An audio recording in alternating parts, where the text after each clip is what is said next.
Hi everyone. Guess who just had an existential crisis where they recorded this exact video, went into their editor to start editing, and then realized the microphone audio was so low and you couldn't even hear it. I thought my microphone just died and I'm on a podcast tomorrow and that cannot happen. They're praying for my downfall. They are really praying for my downfall.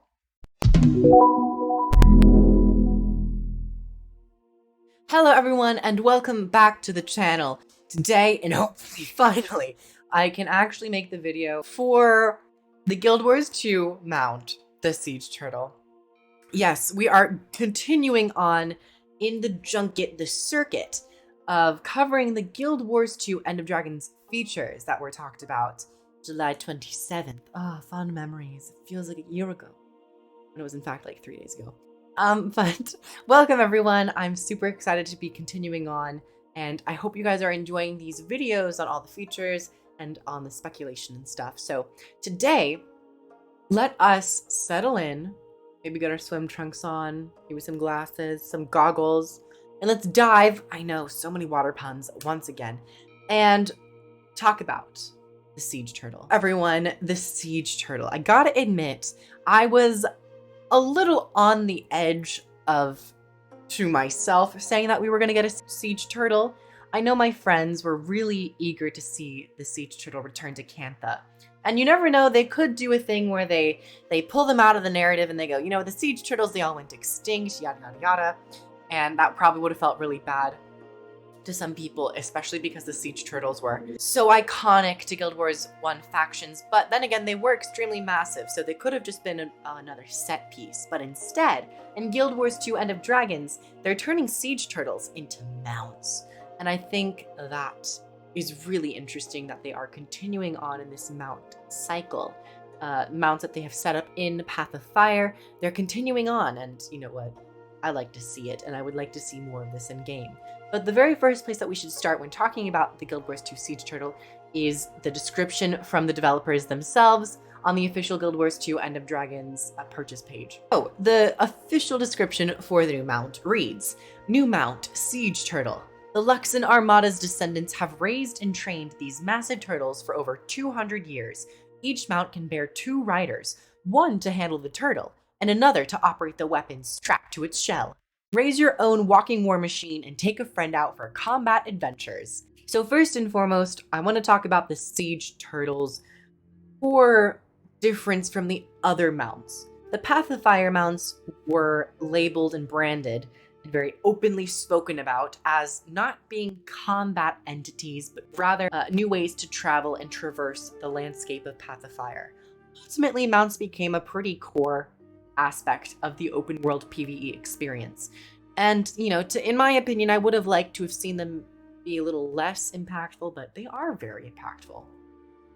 So in End of Dragons, they are very clearly and openly stating that the difference with this mount is that it is supposed to be a combat tool. It's a Siege Turtle with 2 giant dragon jade cannons. I mean, is it not gonna be combat oriented?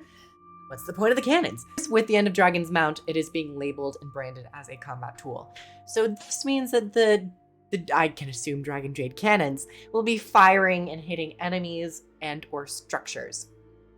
I want to be very clear that this is a precautionary tale from my own brain. We have no further information on the Siege Turtle. Personally, I would be a little worried to see the Siege Turtle be so powerful that it replaces the skill and the desire to play your elite specializations. I think when the expansions come, and when comparing and contrasting the different features, I think elite specializations should really be the combat focus.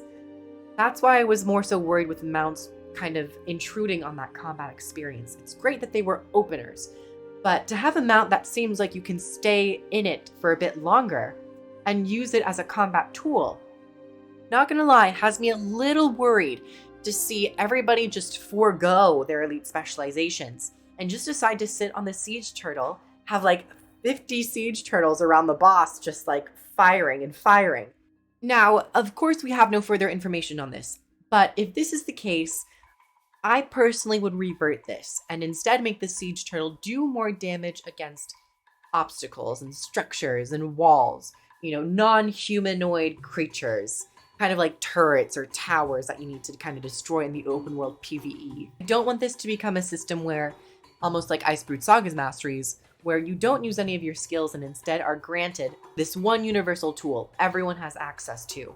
And it's really strong, so no one actually learns how to do their CC mechanics. They don't learn how to do a nice rotation for optimal DPS. They're just sitting there pressing a button. And I don't really want to relive the Zaitan boss fight experience out in the open world 24/7. So it's a cautionary tale from me.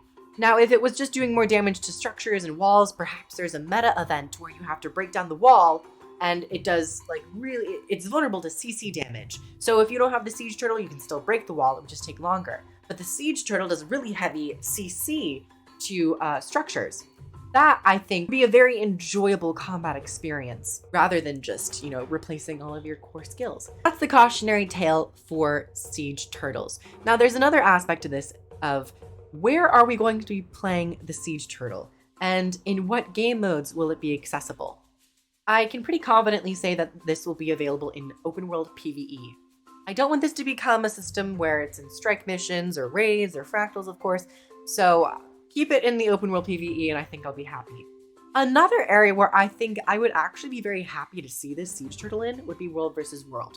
Now, I'm not a hardcore World vs. World player, so I've asked my friends who are really into World vs. World and really enjoy the game mode, and they have told me that they would really like the siege turtle to be in World vs. World and offer itself as a different type of siege, a different type of playstyle, an addition to the existing siege mechanics in World vs. World, such as the catapults, the trebuchets, and the golems.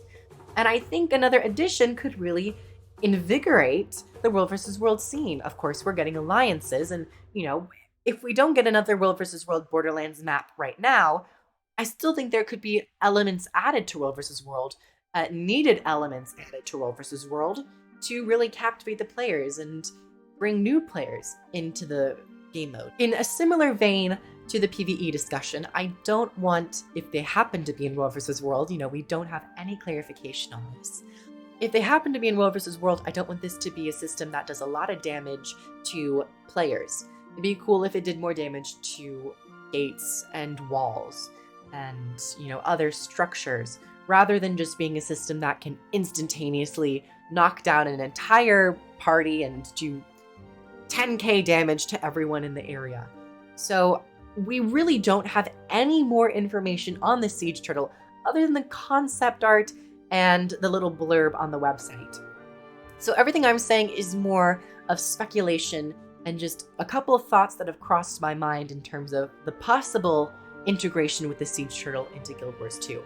Now, all of that is maybe a little bit more negative, a little bit more looming, a little bit more dark, possibly, depending on the way you look at it. Now I want to focus on some really cool aspects about the siege turtle. First off, the art. The early little teasers that we're getting about the visuals of the siege turtle in Engine, they're looking really cool, even though they're just kind of all grayscaled and there's no textures or color on them. But it's looking really interesting. It looks very massive. You can see the player mounted. In addition to this, with its actual aesthetics, and I guess it's kind of touching on the aesthetics, it's a 2-player mount, you guys. We're getting a multi-person mount, a co-op mount, and I think that is such a vital addition to the game.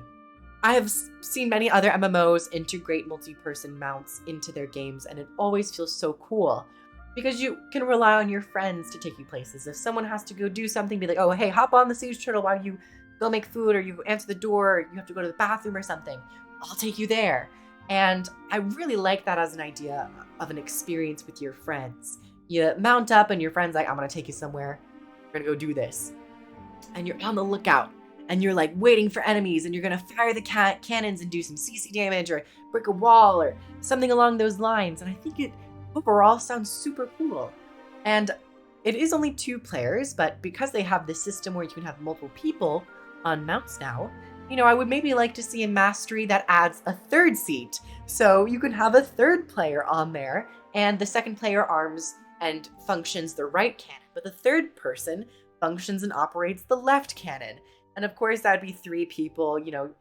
How big are we gonna go? Is it gonna end up being a 4-person mount, a 5-person mount? etc., etc. There's so many possibilities with this technology, and I can't wait to see how they elaborate on this siege turtle in the future, and then elaborate on the overall structure of multiplayer mounts in the future as well, if they decide to go down that route. So thank you everyone so much for coming and watching more of my Guild Wars 2 End of Dragons videos. I am an official and proper ArenaNet partner, which means I have links down below where you can pre-purchase Guild Wars 2 End of Dragons, the previous expansions. You can buy them, or you can try the link to do a free-to-play version of Guild Wars 2.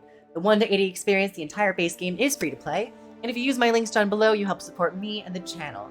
If you would like to help support me and the channel in another way, I have a Patreon where you get early access to videos and some exclusive content. And just as a message, I'm pumping out a lot of videos, so you will get very early access to many of these videos. So thank you everyone so much for watching. Like, subscribe, comment, and all of that stuff. And I'll see you guys in the next video. Take care, everyone. Mwah.